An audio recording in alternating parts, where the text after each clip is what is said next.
Hello scholars, कैसे हैं आप सब।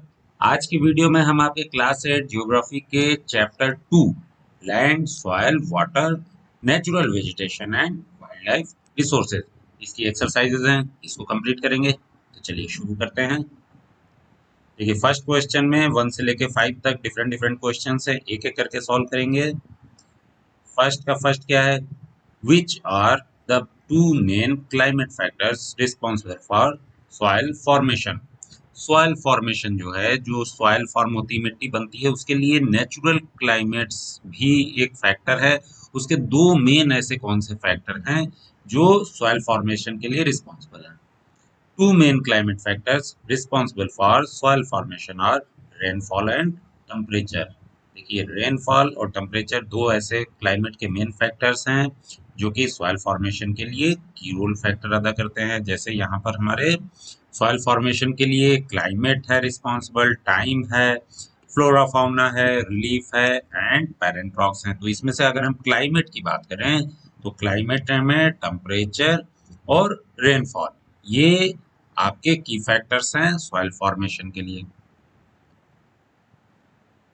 सेकेंड क्वेश्चन क्या है, right any two reasons for land degradation today.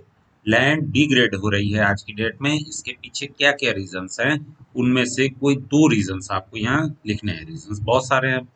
To reasons for land degradation are deforestation and over use of chemical fertilisers और pesticides. देखिए, land degrade हो रही है मींस लैंड की फर्टिलिटी कम हो रही है और भी उसमें कई सारे इश्यूज आ रहे हैं। तो इसके पीछे क्या प्रॉब्लम है, एक तो डिफॉरेस्टेशन है, हम पेड़ों को काटते जा रहे हैं, जंगलों को खत्म करते जा रहे हैं, इस वजह से लैंड जो है वो खराब होती जा रही है।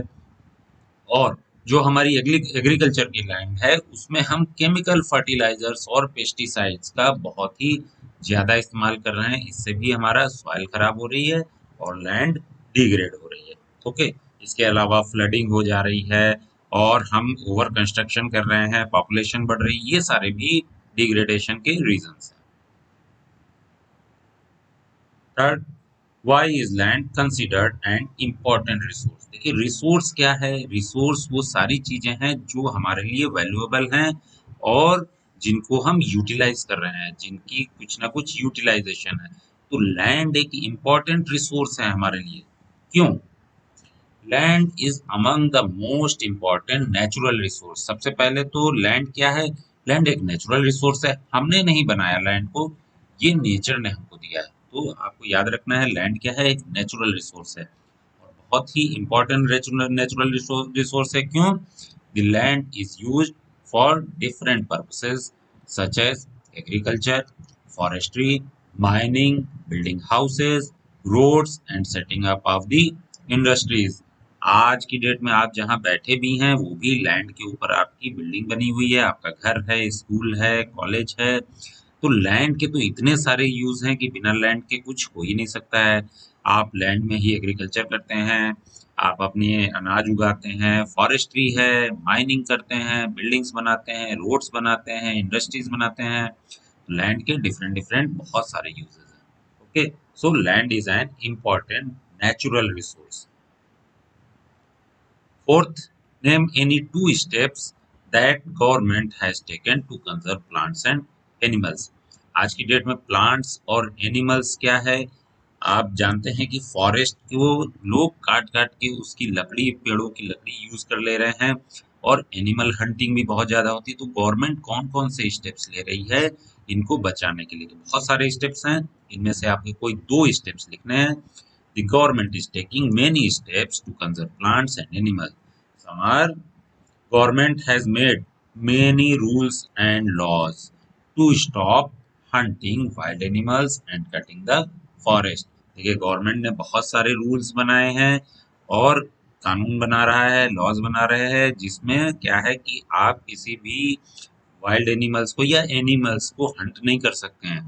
हंटिंग जो पुराने समय में राजा महाराजा जाते थे शिकार पे, हाँ, और जो है तीर कमान से या बंदूक से जो अपने शेर, चीता, इन सबको जो है जंगलों में शिकार करके लेकर के आते थे, ये सारी चीजें आज की डेट में बैन हैं।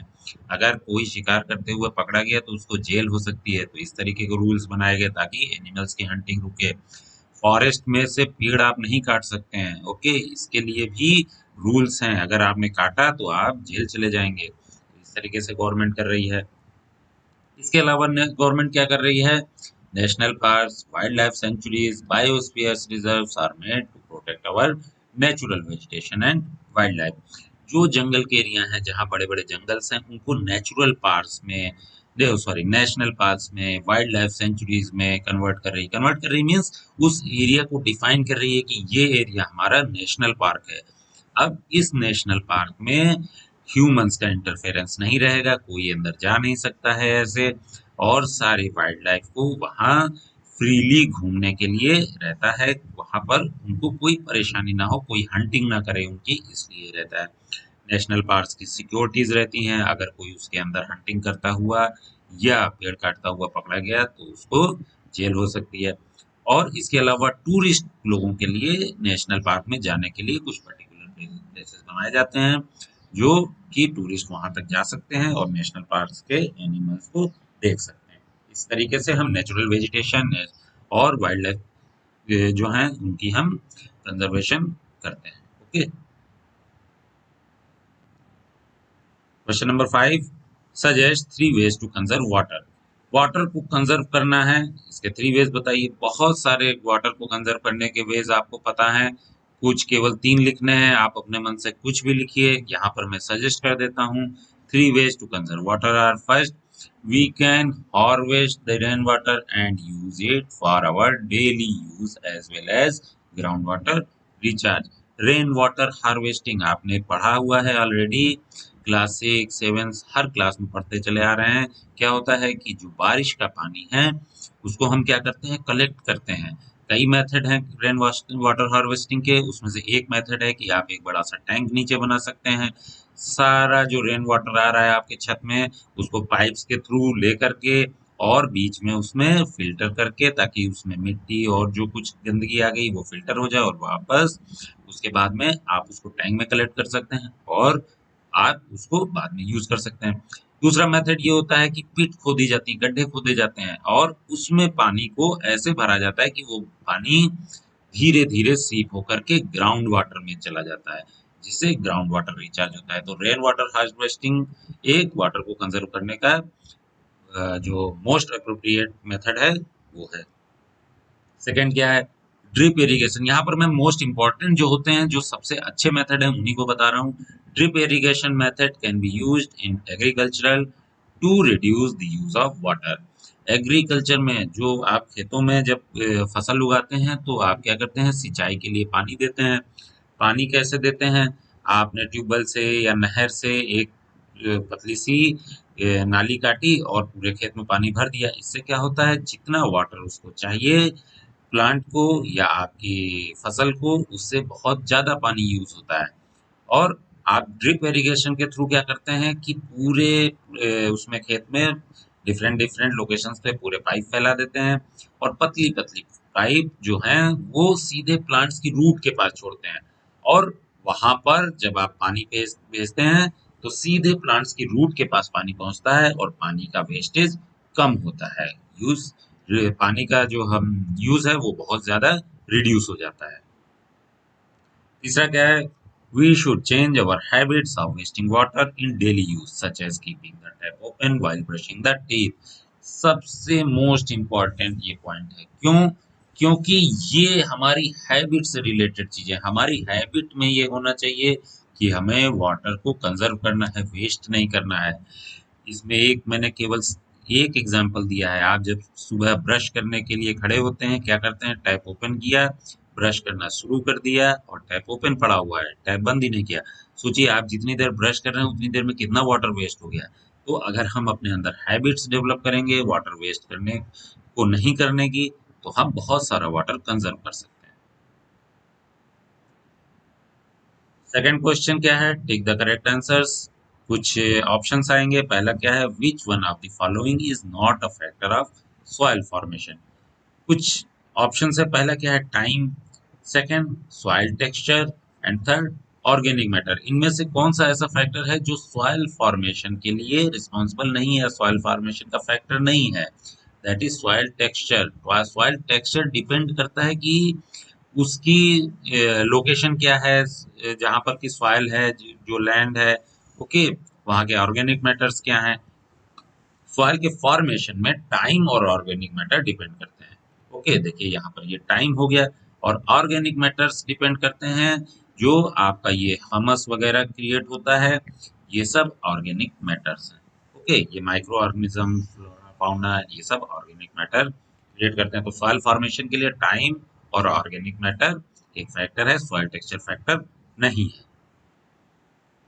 Second, which one of the following methods is most appropriate to check soil erosion on steep slopes? Steep slope पे जो सॉइल इरोजन हो रहा है, उसके लिए क्या मोस्ट अप्रोप्रिएट मेथड है उसको रोकने के लिए? शेल्टर बेल्ट्स, मल्चिंग, या टेरेस कल्टीवेशन? देखिए, इसका जो है स्टीप जो स्लोप्स होते हैं, जैसे पहाड़ों पे क्या है, स्टीप स्लोप्स हैं, वहां हम कैसे कल्टीवेशन करते हैं, खेती कैसे करते हैं, देखेंगे कि इस तरीके से टेरेस कल्टीवेशन, ये डिफरेंट डिफरेंट टेरेस टाइप के बने हुए हैं, और यहाँ पर हम कल्टीवेट करते हैं, मींस यहाँ पर फसल उगाते हैं, पेड़ लगाते हैं। तो क्या होता है, इस टेरेस कल्टीवेशन के थ्रू हम सॉइल का इरोजन रोकते हैं। यहाँ की सॉइल यहाँ तक होल्ड होती है, फिर फर्दर ये यहाँ होल्ड होती है, तो सॉइल इरोजन बहुत कम हो जाता है। Okay, third, which one of the following is not in favor of the conservation of nature? Nature conservation के फेवर में इन तीन में से कौन सा ऑप्शन नहीं है? Switch off the bulb when not in use, अगर बल्ब यूज में नहीं आ रहा, बंद कर देते हैं, तो नेचर कंजर्वेशन में है? यस है। क्यों? क्योंकि बल्ब जो जल रहा है इलेक्ट्रिसिटी से जल रहा है, इलेक्ट्रिसिटी भी नेचुरल रिसोर्सेज को यूज करके बनती है, जैसे कोल हो गया, ओके, वाटर हो गया, पेट्रोल, डीजल, इनके थ्रू बनती है। तो अगर आप स्विच ऑफ कर रहे हैं बल्ब को, तो वो आप कंजर्व कर रहे हैं। Close the tap immediately after using, water को कंजर्व कर रहे हैं। डिस्पोज पॉलीपैक आफ्टर शॉपिंग, तो हमारा इसका आंसर यही होगा, डिस्पोज पॉलीपैक्स आफ्टर शॉपिंग। क्यों? क्योंकि आप शॉपिंग करने गए, एक किसी पॉलीपैक में, प्लास्टिक की थैली में आप सामान लेके आए, उसके बाद उसने उस पॉलीपैक को आपने तुरंत फेंक दिया, तो वो क्या हो रहा है, वो नेचर को हार्म कर रहा है। एक तो पॉलीपैक बनाने में जो नेचर से चीजें ली जा रही हैं, प्लास्टिक यूज हो रही है, दूसरे ये पॉलीपैक जा करके नेचर में पोल्यूशन क्रिएट कर रहे हैं। तो क्या करना है, इन पॉलीपैक्स को आप रख सकते हैं और रीयूज कर सकते हैं। वैसे तो प्लास्टिक बैग्स पूरी तरीके से बैन हो चुके हैं और इनका यूज नहीं करना चाहिए, सिंगल यूज प्लास्टिक बैन है, बट अगर आपके पास कोई पॉलीपैक्स हैं तो उनको रीयूज करिए। Question number 3, match the following. पहला क्या है, लैंड यूज। लैंड यूज हमारा किससे मैच हो रहा है? Productive use of land. Land का जो यूज है वो किस तरीके से ज्यादा प्रोडक्टिव हो सकता है, उस हिसाब से हमें करना चाहिए। कहीं की लैंड बहुत ही ज्यादा फर्टाइल है, तो वहां हमें जो खेती है, एग्रीकल्चर है, उस हिसाब से उसको यूज करना चाहिए, वहां इंडस्ट्रीज नहीं लगानी चाहिए।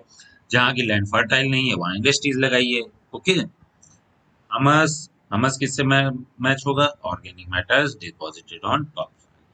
हमस है वो क्या है, जो डेड ऑर्गेनिजम्स हैं, पेड़ों के, प्लांट्स के, या जो और भी छोटे मोटे ऑर्गेनिजम्स हैं, माइक्रो ऑर्गेनिजम्स हैं, ये सब क्या करते हैं, ये हमस क्रिएट करते हैं।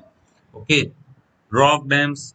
रॉक डैम्स क्या करते हैं, प्रिवेंट सॉइल इरोजन। जो छोटे छोटे से पत्थरों के डैम टाइप के बनाए जाते हैं, क्या होता है, पानी के साथ फ्लो करते हुए जो सॉइल आ रही है वो उन रॉक डैम्स में होल्ड हो जाती है और केवल पानी आगे जाता है, जिससे सॉइल इरोजन को हम रोक सकते हैं। बायोस्फीयर। बायोस्फीयर की डेफिनेशन ही है narrow zone of contact between the lithosphere, hydrosphere and atmosphere. तो ये बायोस्फीयर की डेफिनेशन है, अगर आपको नहीं याद है तो इसको एकदम रट लीजिए, कहीं अगर लिखने के लिए आ जाए। Okay, question number 4, state whether the given statement is true और फॉल्स। ट्रू फॉल्स है, if true write the reason, अगर ट्रू है तो उसका रीजन भी लिखना है। चलिए देखते हैं। Ganga Brahmaputra plain of India is an over populated reason.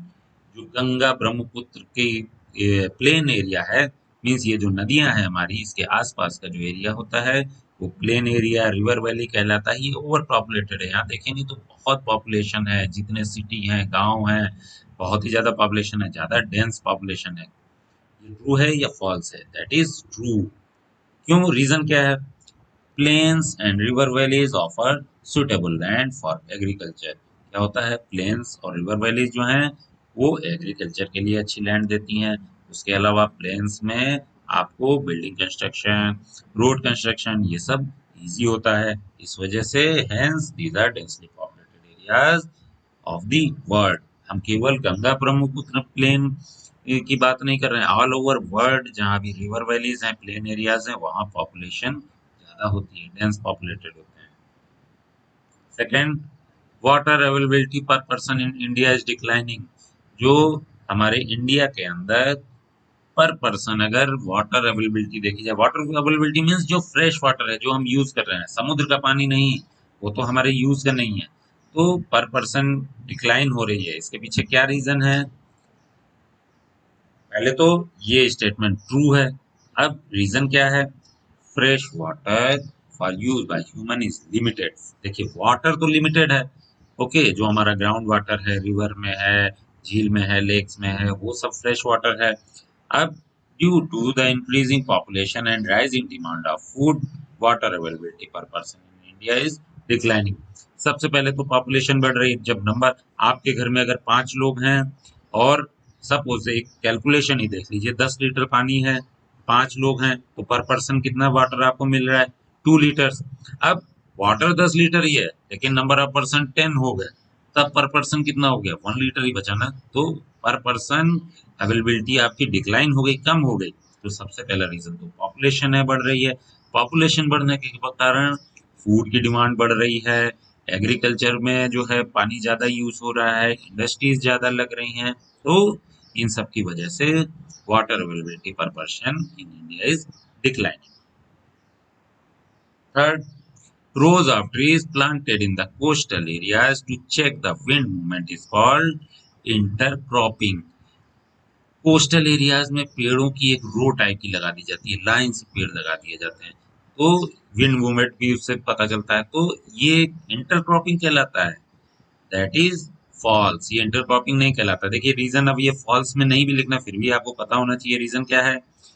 Rows of trees planted in the coastal areas to check the wind movement is called shelter belt. Intercropping नहीं बोलते हैं इसको, क्या बोलते हैं? इसको बोलते हैं हम शेल्टर बेल्ट्स। तो इंटरक्रॉपिंग क्या होता है? देखिए शेल्टर बेल्ट्स पहले हम देख लें। शेल्टर बेल्ट्स देखेंगे, ये एक लाइन से पेड़ लगाए हुए हैं, इनको हम शेल्टर बेल्ट्स कहते हैं। फिर इंटरक्रॉपिंग क्या होता है? इंटरक्रॉपिंग ये होता है जैसे खेतों में क्या हुआ कि एक ही टाइप की आपने फसल लगाई, तो आपको पता है कि अगर जनवरी में आपने वो फसल लगाई है और मई में पक के तैयार हो रही है आपकी, तो क्या करेंगे आप? मई में पूरी जो है फसल को जो है कल्टीवेट कर देंगे उसको।